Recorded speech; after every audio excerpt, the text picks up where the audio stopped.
Wesh tout le monde, ça fait du bien de se retrouver dans un endroit très bizarre parce que je suis dans mon chalet. Voilà, c'est les vacances, on profite d'aller dans des petits chalets par-ci par-là. Du coup, aujourd'hui c'est le premier débrief de la saison du FC Barcelone. Ça fait du bien de reparler du Barça sur cette chaîne. Du coup, aujourd'hui on va parler forcément du match du Barça, comme je vous l'ai dit. FC Barcelone contre Gymnastic Tarragona, 4-0 pour le Barça. Bien évidemment, je suis content, mais vu que c'est pas l'équipe A, c'est pas non plus le match qui va me faire rendre compte du niveau du Barça pour la saison prochaine, hein, parce que c'est cool de gagner 4-0 contre des équipes de je sais pas quelle division, hein, mais bon, si c'est même pas l'équipe A qui joue, ça sert pas à grand chose. Mais bon, sur ce coup, je dois avouer qu'on a découvert des sacrés joueurs. Bien sûr, on les connaissait déjà, mais on savait pas tellement qu'est-ce qu'ils valaient sur ce terrain de football. Et on l'a vu, et franchement, ils sont très intéressants. Je pense à notre recrue Youssouf Demir, hein, qui a fait quand même un très bon match, hein. C'était pas les meilleurs défenseurs en face, du coup, forcément, je me dis que ça va être un peu léger pour jouer en Liga cette saison, mais attendez, je me gratte l'œil, je sais pas, il y a de les poussières dans cet endroit. Du coup, comme je vous l'ai dit, contre les défenses de Liga, ça va être assez compliqué. Je ne sais pas s'il va être capable d'affronter ses défenseurs, mais ça peut être un bon joueur en sortie de banc quand ils ont besoin de créativité, les joueurs du Barça, hein, à la place par exemple de Sergio Busquets, même si c'est pas tellement le même profil. Je trouve que dans l'apport offensif, ça va être plus intéressant.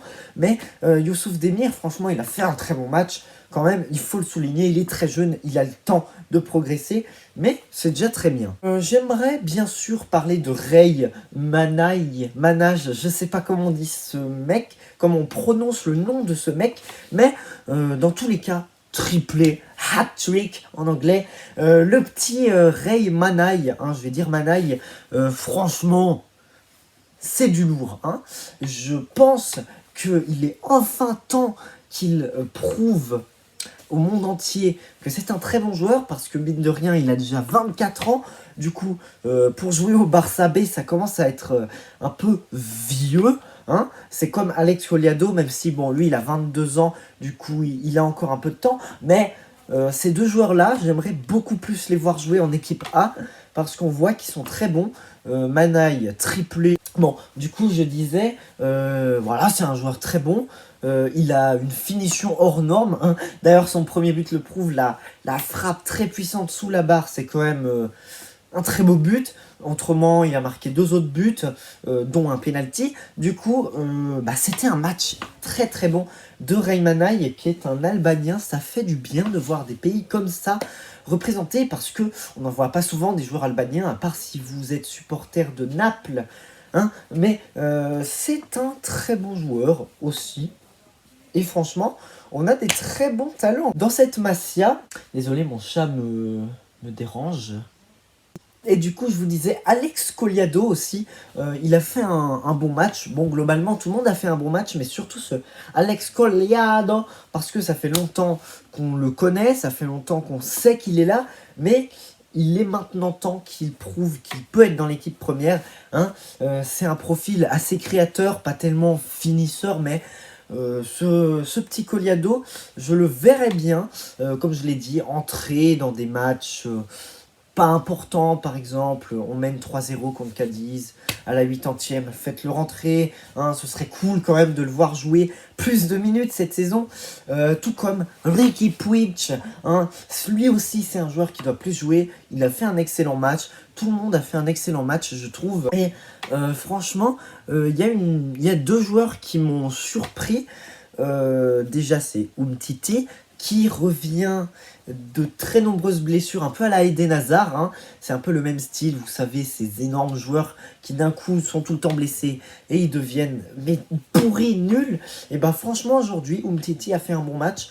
J'espère qu'il peut retrouver son niveau, même si c'était contre Gymnastic Tarragona, hein. C'est pas le Real, c'est pas l'Atlético. Du coup, j'espère qu'Umtiti va continuer sur sa lancée. Samedi, on joue contre Girone. Du coup, ça va être intéressant comme match. C'est déjà un peu plus élevé comme niveau. On connaît certains joueurs de Girone. Du coup, bah, ça peut être un bon test pour Umtiti.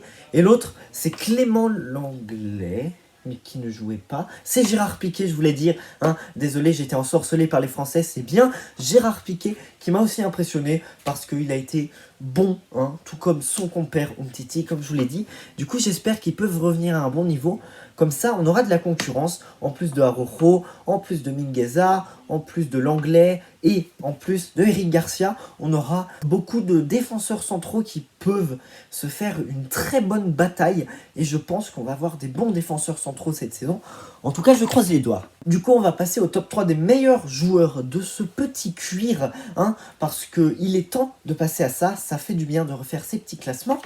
Du coup, en troisième position, c'est une bonne question parce que, comme je l'ai dit, il y a beaucoup de joueurs qui ont été bons dans ce match.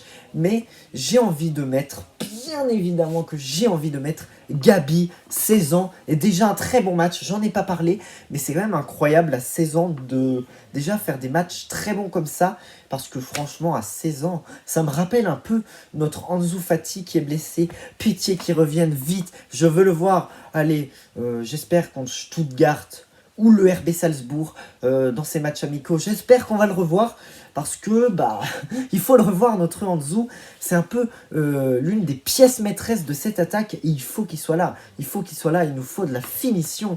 Et maintenant qu'on a Agüero, maintenant qu'on a Depay, j'espère que ça va le faire. Du coup, je m'égare. Gabi, excellent match pour un gars de 16 ans, franchement, très très bon.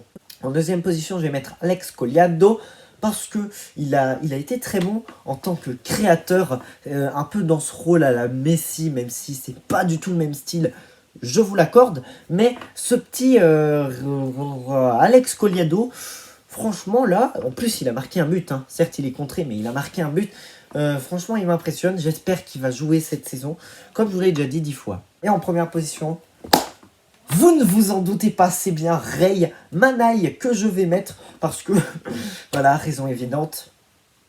3 buts 3 buts 3 buts 3 buts 3 buts. C'est beaucoup 3 buts, hein.